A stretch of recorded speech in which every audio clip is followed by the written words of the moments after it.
20 मिनिटात आपण हा पिझ्झा तयार केलेला आहे। याच्यामध्ये तुम्हाला पिझ्झा बेस असा वेगळा करत बसण्याची गरज नाही आणि खरंच 20 मिनिटात तयार होतो। ओव्हन वापरायचा नाही, कढईमध्ये मीठ असलं काही गरम करण्याची गरज नाही। रेसिपी बघायची आहे तर व्हिडिओ शेवटपर्यंत बघा। त्यासाठी लागणारं साहित्य बघून घेऊ।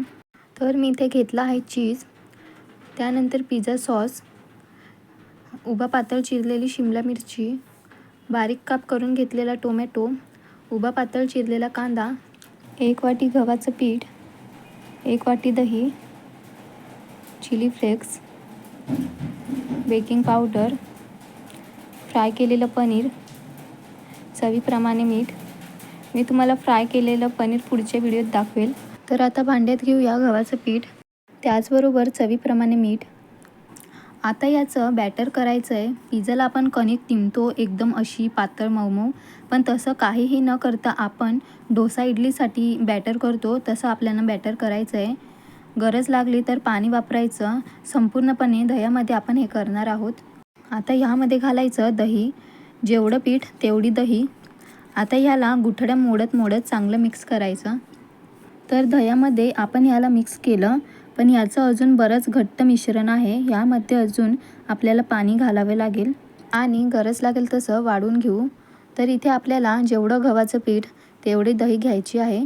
शक्यतो तेवढ्या दह्यामध्ये गव्हाचं पीठ भिजलं तर ठीक, नाही तर मग जास्तीचं पाणी वाढवावं लागेल।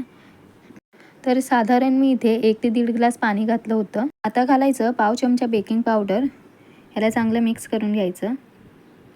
तर इडली डोस्याची कन्सिस्टन्सी कशी असते तशी ठेवायची आहे, जास्त पातळही नाही जास्त घट्टही नाही। तर तुम्ही इथे बघू शकता जास्त पातळही झालेलं नाही किंवा घट्टही झालेलं नाही। तर इथे पॅन तापत ठेवला आहे, त्याला थोडंसं तेल लावून घेतलं आहे। तवा कमी गरम असतानाच यावर छोटे छोटे पॅनकेक घालायचेत, जे आपण बॅटर केले त्याचे। एका वेळी 2 किंवा 3 करता येतात। आता यावर असं उंच झाकण ठेवू आणि साधारण 2 ते 3 मिनटं एक बाजू शेकून घेऊ।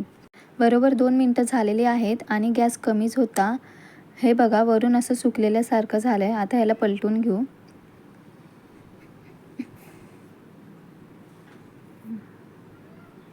आणि तुम्ही बघू शकता रंग पण खूप सुरेख आलेला आहे।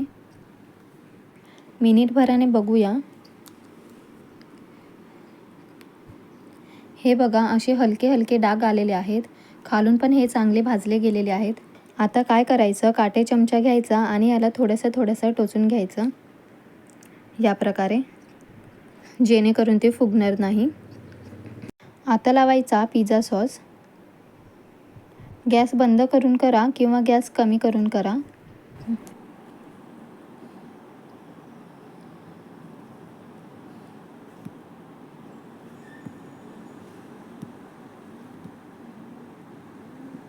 मग यावर आपल्याला घालायचं चीज। तर चीज घालताना तुम्हाला जितका आवडतो तितका घाला। मी इथे अमूलचं चीज वापरलं आहे, तुम्ही इथे मॉझरेला चीज किंवा पिझ्झा चीज वापरलं तरीही चालेल, फक्त चव थोडीशी वेगळी लागेल।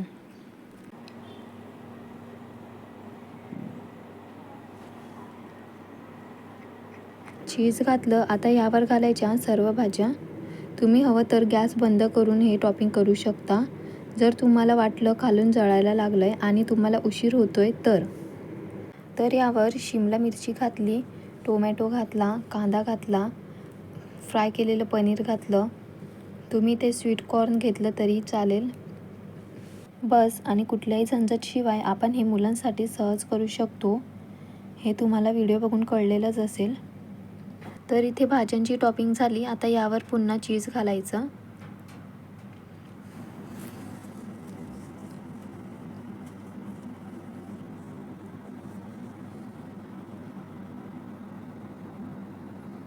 सगळं लावून घेतलंय, आता याला बेक करायचं आहे।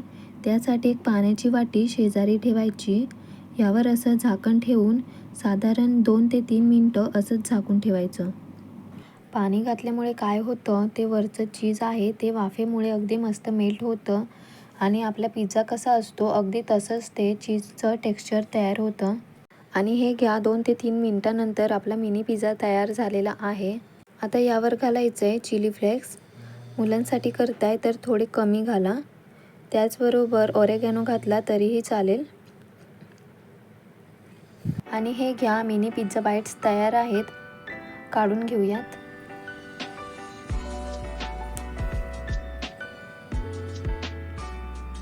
तर तुम्ही सुद्धा ही रेसिपी एकदा नक्की करून बघा. मुलांच्या डब्यासाठी करा किंवा सकाळच्या नाश्त्यासाठी करा, कारण यात सगळंच पौष्टिक आहे. बेकिंग पावडर सोडली तर सगळंच आपण पौष्टिक वापरलेलं आहे. चीज कधीमधी मुलांना चालतं, त्यामुळे नो प्रॉब्लेम. तर भेटूया पुढच्या भागात. Happy cooking.